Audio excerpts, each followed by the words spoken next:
Capítulo 3. Un poder maravilloso que convence.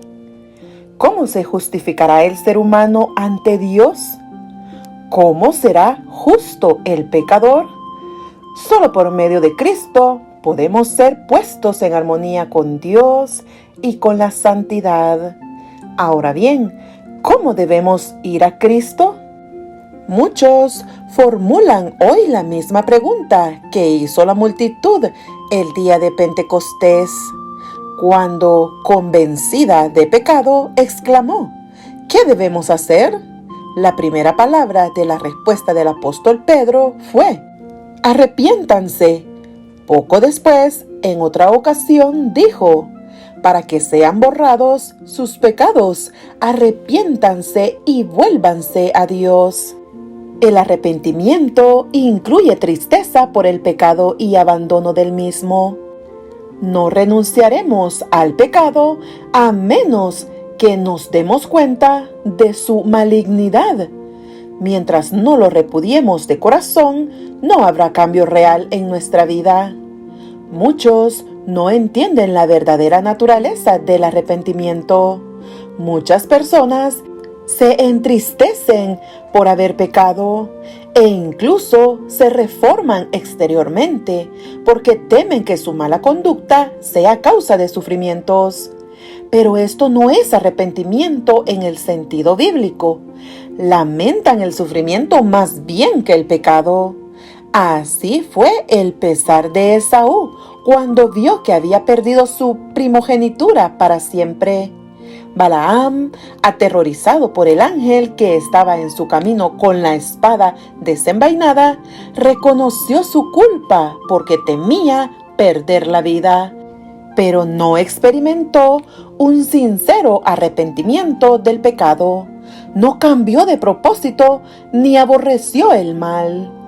Judas Iscariote, después de traicionar a su Señor, exclamó: he pecado porque he entregado sangre inocente.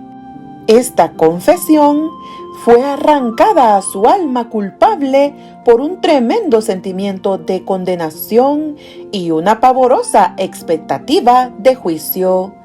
Las consecuencias que tendría que afrontar lo llenaban de terror, pero no experimentó profundo quebrantamiento de corazón ni dolor en su alma por haber traicionado al Hijo Inmaculado de Dios y negado al Santo de Israel.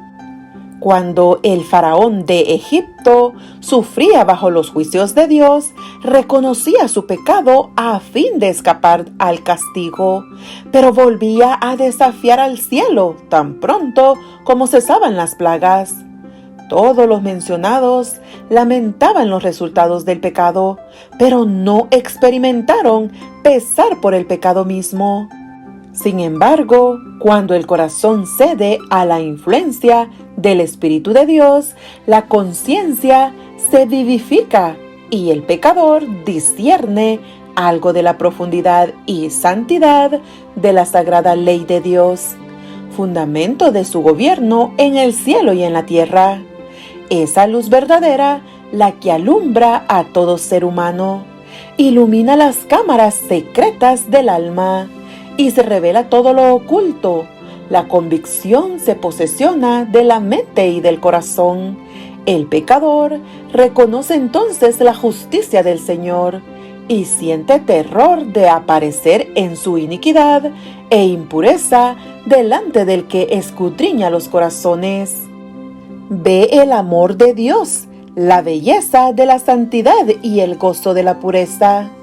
Ansía ser purificado y restituido a la comunión del cielo.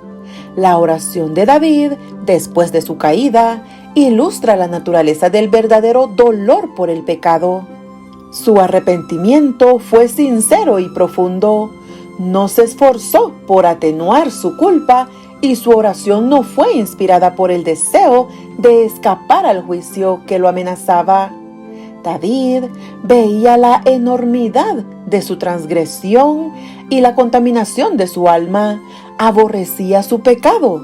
No solo pidió perdón, sino también que su corazón fuese purificado. anhelaba el gozo de la santidad y ser restituido a la armonía y comunión con Dios. Este era el lenguaje de su alma. Dichoso aquel a quien se le perdonan sus transgresiones, a quien se le borran sus pecados. Dichoso aquel a quien el Señor no toma en cuenta su maldad y en cuyo espíritu no hay engaño. Ten compasión de mí, oh Dios, conforme a tu gran amor, conforme a tu inmensa bondad. Borra mis transgresiones. Yo reconozco mis transgresiones. Siempre tengo presente mi pecado. Purifícame con hisopo y quedaré limpio. Lávame y quedaré más blanco que la nieve. Crea en mí, oh Dios, un corazón limpio y renueva la firmeza de mi espíritu. No me alejes de tu presencia, ni me quites tu Santo Espíritu. Devuélveme la alegría de tu salvación. Que un espíritu obediente me sostenga. Dios mío, Dios de mi salvación, líbrame de derramar sangre y mi lengua alabará tu justicia. Sentir un arrepentimiento como este es algo que supera nuestro propio poder. Se obtiene únicamente de Cristo, quien ascendió a lo alto y dio dones a los hombres. Precisamente en este punto es donde muchos yerran y por ello no reciben la ayuda que Cristo quiere darles. Piensan que no pueden ir a Cristo a menos que se arrepientan primero y que el arrepentimiento los prepare para que sus pecados les sean perdonados. Es verdad que el arrepentimiento precede al perdón de los pecados, porque es únicamente el corazón quebrantado y contrito el que siente la necesidad de un Salvador.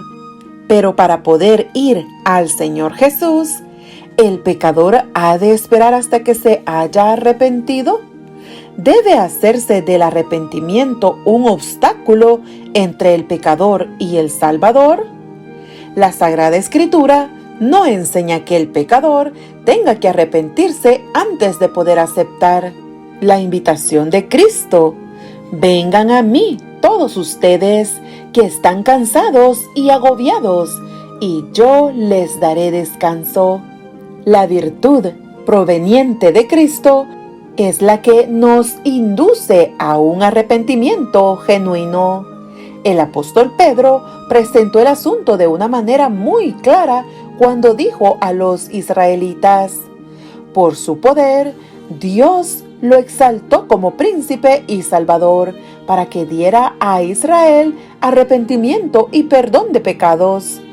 Tan imposible es arrepentirse si el Espíritu de Cristo no despierta la conciencia, como lo es obtener el perdón sin Cristo.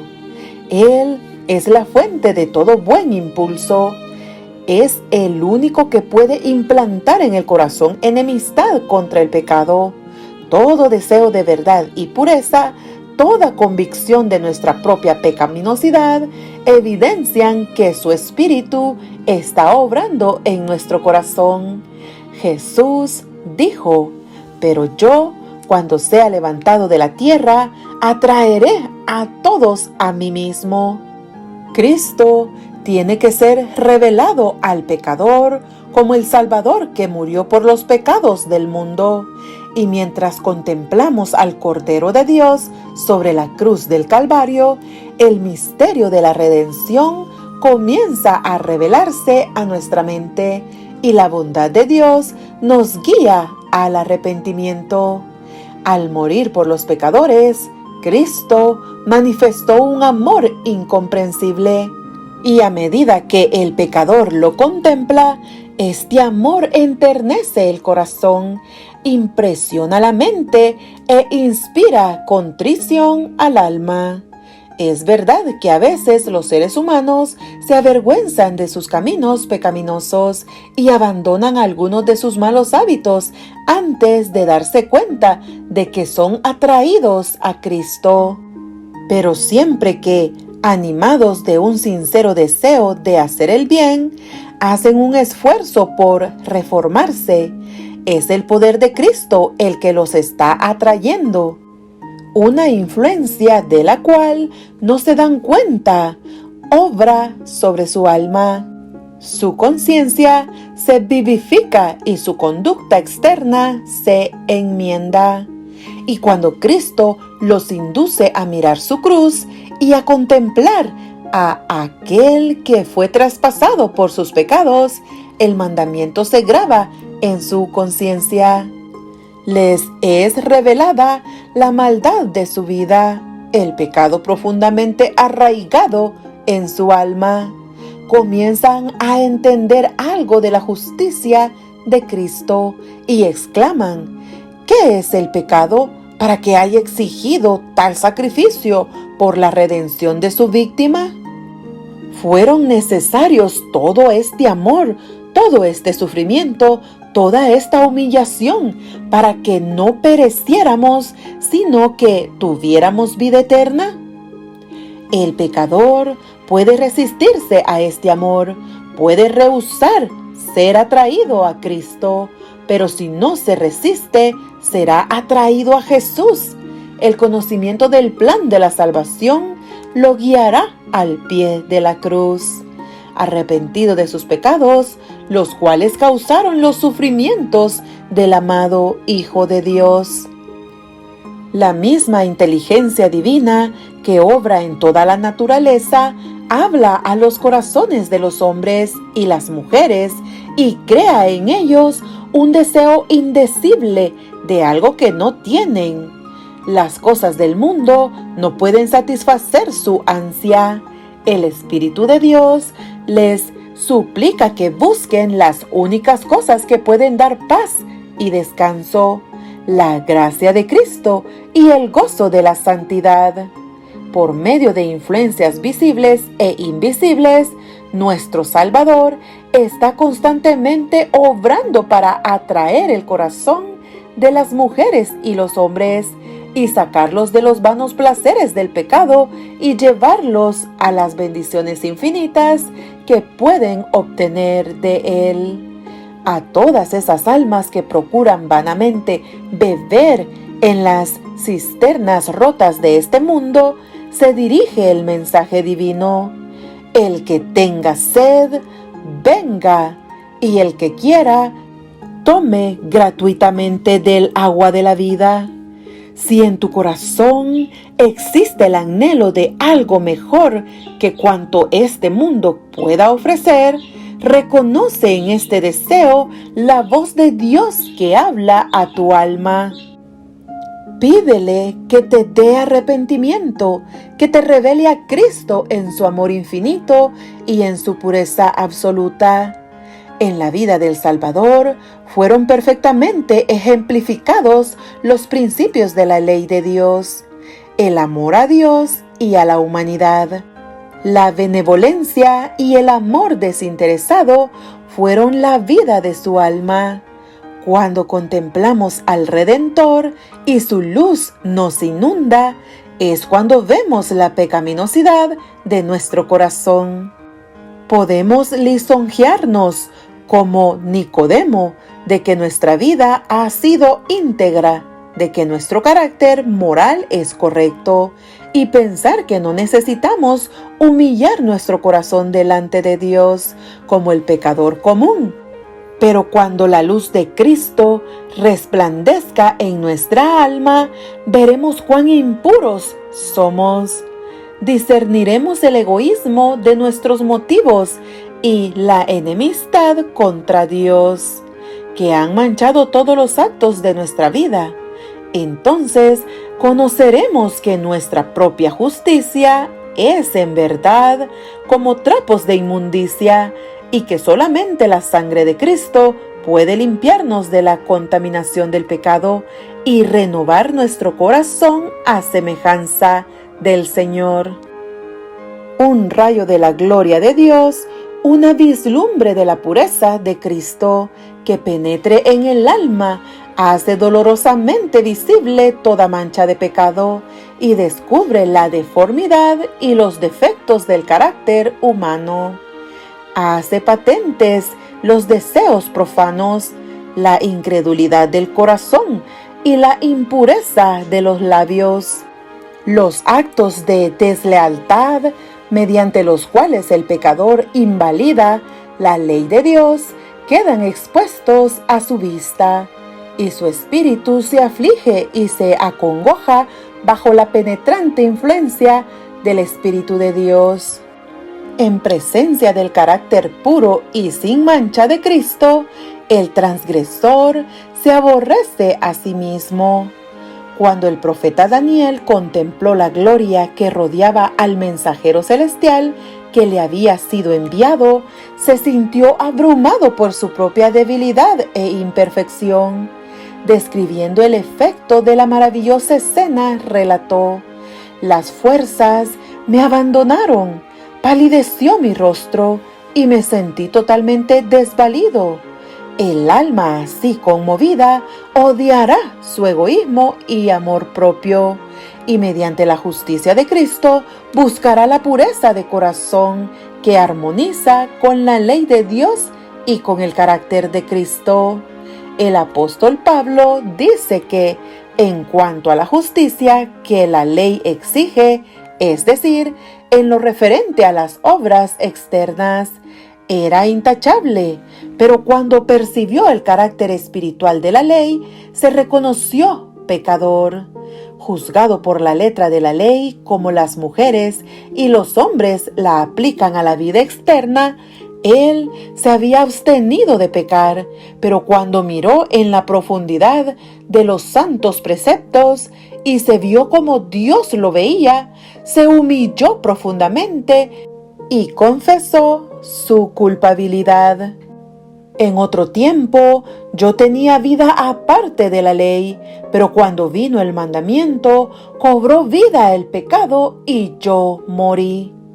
Cuando percibió la naturaleza espiritual de la ley, vio lo horrible que es el pecado y su autoestima se desvaneció. No todos los pecadores son de igual magnitud delante de Dios.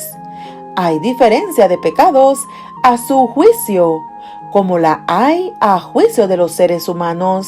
Sin embargo, aunque este o aquel acto malo pueda a nosotros parecernos trivial, ningún pecado es pequeño a la vista de Dios.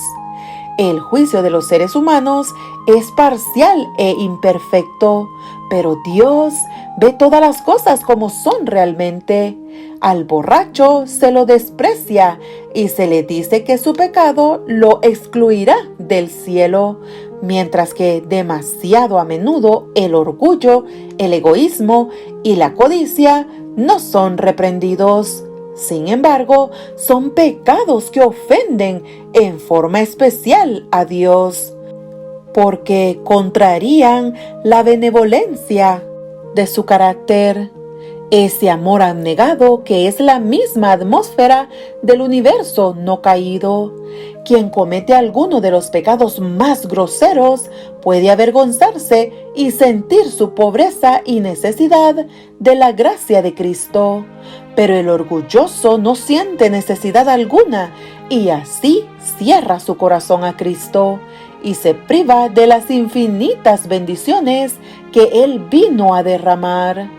El pobre publicano que oraba diciendo: «Oh Dios, ten compasión de mí, que soy pecador», se consideraba como un hombre muy malvado, y así lo veían los demás, pero él sentía su necesidad y con su carga de pecado y vergüenza se presentó a Dios e imploró su misericordia.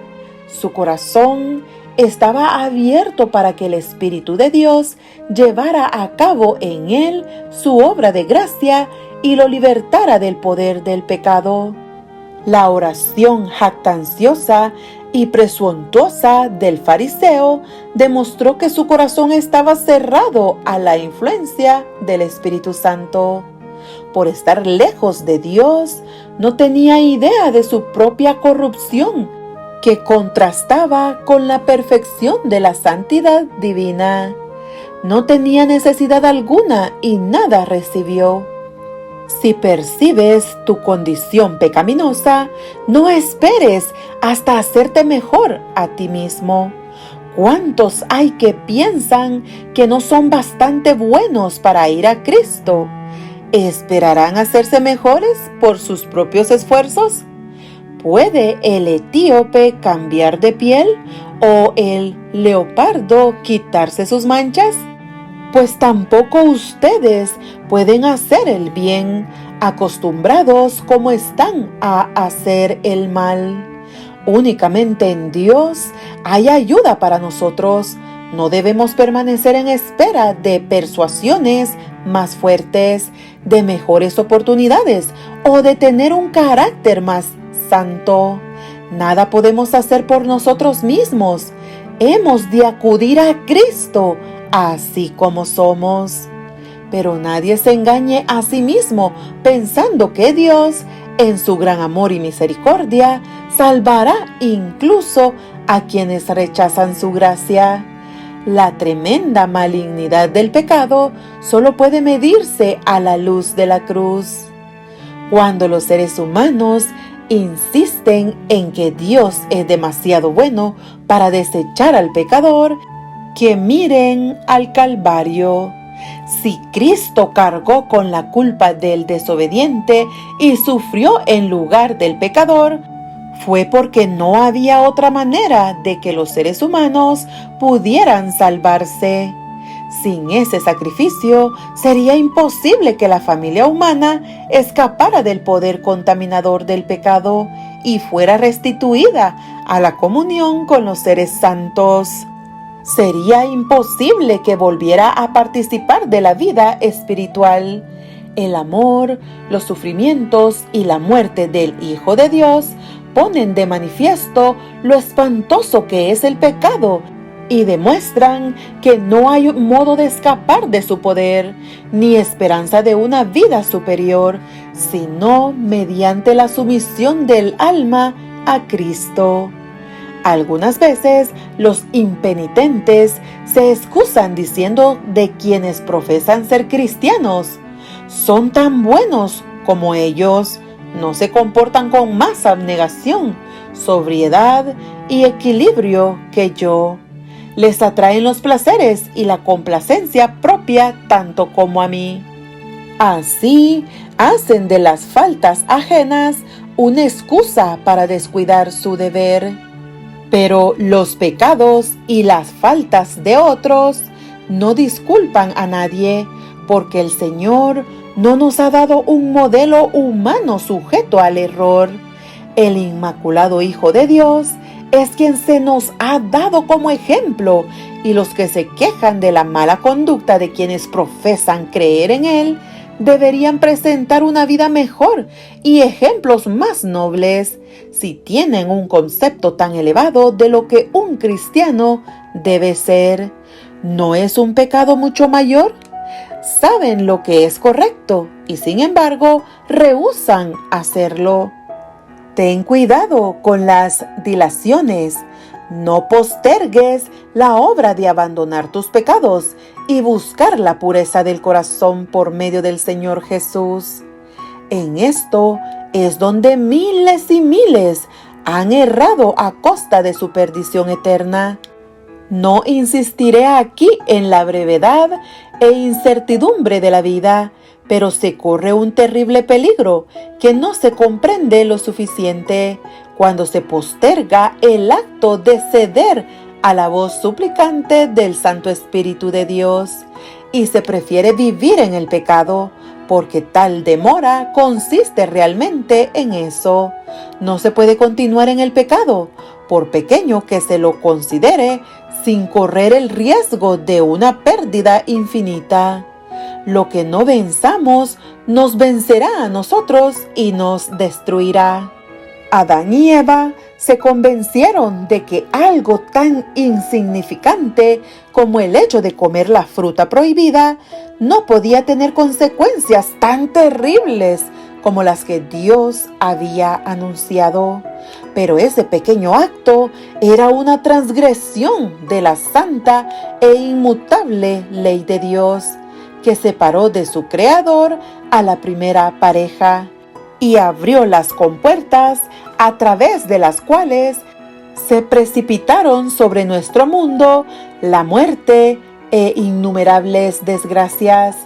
Como consecuencia de la desobediencia del hombre y de la mujer, siglo tras siglo ha subido de nuestra tierra un continuo lamento de aflicción y la creación entera gime bajo la carga terrible del dolor. El cielo mismo ha sentido los efectos de la rebelión del ser humano contra Dios. El Calvario se destaca como un recordatorio del sacrificio asombroso que se requirió para expiar la transgresión de la ley divina. No consideremos, pues, el pecado como algo trivial. Toda transgresión, todo descuido o rechazo de la gracia de Cristo obra indirectamente sobre nosotros, endurece el corazón, deprava la voluntad, entorpece el entendimiento y no solo nos vuelve menos inclinados a ceder, sino también menos capaces de oír las tiernas súplicas del Espíritu de Dios. Muchos apaciguan su conciencia inquieta con la idea de que pueden cambiar su mala conducta cuando quieran, de que pueden tratar con ligereza las invitaciones de la misericordia y seguir sintiendo todavía las impresiones de ella.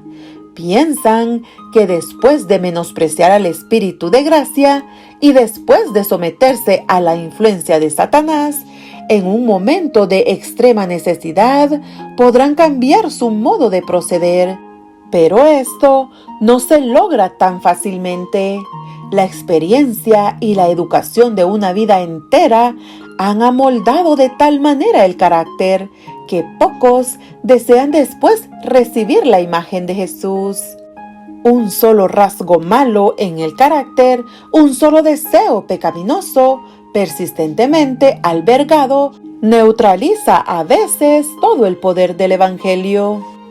Cada vez que uno cede al pecado, se fortalece la aversión del alma hacia Dios.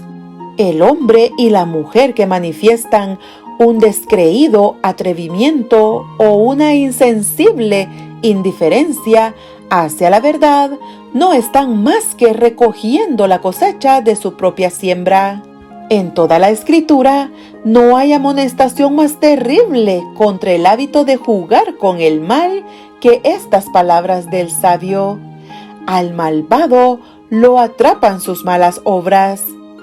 Cristo está listo para libertarnos del pecado, pero no fuerza la voluntad, y si ésta por la persistencia en la transgresión se inclina por completo al mal, y no deseamos ser libres ni queremos aceptar la gracia del Señor, ¿qué más puedo hacer? Al rechazar deliberadamente su amor, hemos labrado nuestra propia destrucción. Les digo que este es el momento propicio de Dios. Hoy es el día de salvación. Si ustedes oyen hoy su voz, no endurezcan el corazón. La gente se fija en las apariencias, pero yo me fijo en el corazón humano con sus encontradas emociones de gozo y de tristeza, el extraviado y caprichoso corazón, morada de tanta impureza y engaño. El Señor conoce sus motivos, sus mismos intentos y designios. Acude a Él con tu alma manchada, así como está. Como el salmista, abre lo íntimo de tu corazón al ojo que todo lo ve, exclamando: examíname, oh Dios, y sondea mi corazón. Ponme a prueba y sondea mis pensamientos. Fíjate si voy por el mal camino y guíame por el camino eterno. Muchos aceptan una religión intelectual, una forma de santidad, sin que el corazón haya sido limpiado. Que tu oración sea: crea en mí, oh Dios, un corazón limpio y renueva la firmeza de mi espíritu. Sé honesto contigo mismo, sé tan diligente, tan persistente, como lo serías si tu vida mortal estuviera en peligro. Este es un asunto que debe decidirse entre Dios y tu conciencia, y es una decisión para la eternidad, puesto que una esperanza irreal lo que haría es provocar tu propia ruina. Estudia la palabra de Dios con oración. Ella te presenta en la ley de Dios y en la vida de Cristo los grandes principios de la santidad, sin la cual nadie verá al Señor. Convence de pecado, revela plenamente el camino de la salvación. Préstale atención como la voz de Dios hablando a tu alma. Cuando veas la enormidad del pecado, cuando te veas cómo eres en realidad, no te entregues a la desesperación, pues a los pecadores es a quienes Cristo vino a salvar.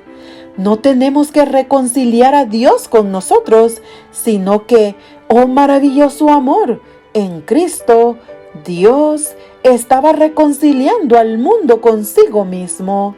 Por su tierno amor, está atrayendo hacia Él los corazones de sus hijos errantes.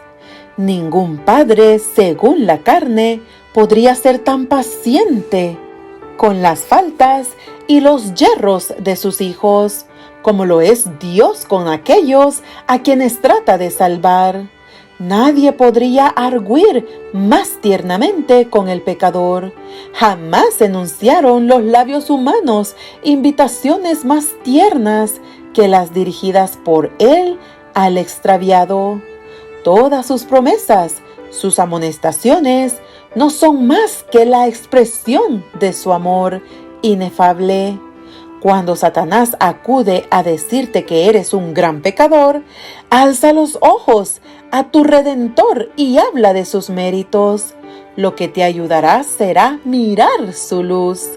Reconoce tu pecado, pero di al enemigo que Cristo Jesús vino al mundo a salvar a los pecadores y que puedes ser salvo por su incomparable amor. El Señor Jesús hizo una pregunta a Simón con respecto a dos deudores. El primero debía a su señor una pequeña suma y el otro una enorme, pero él a ambos los perdonó. Entonces Cristo preguntó a Simón, ¿cuál de estos dos deudores amaría más a su señor? Simón contestó, supongo que aquel a quien más le perdonó. Hemos sido grandes deudores, pero Cristo murió para que seamos perdonados. Los méritos de su sacrificio son suficientes para presentarlos al Padre en nuestro favor. Aquellos a quienes más haya perdonado, lo amarán más y estarán más cerca de su trono para alabarlo por su gran amor y su sacrificio infinito. Cuanto más plenamente comprendamos el amor de Dios, mejor nos percataremos de la malignidad del pecado. Cuando vemos cuán larga es la cadena que se nos tendió para rescatarnos, cuando entendemos algo del sacrificio infinito que Cristo hizo en nuestro favor, nuestro corazón se conmueve de ternura y contrición.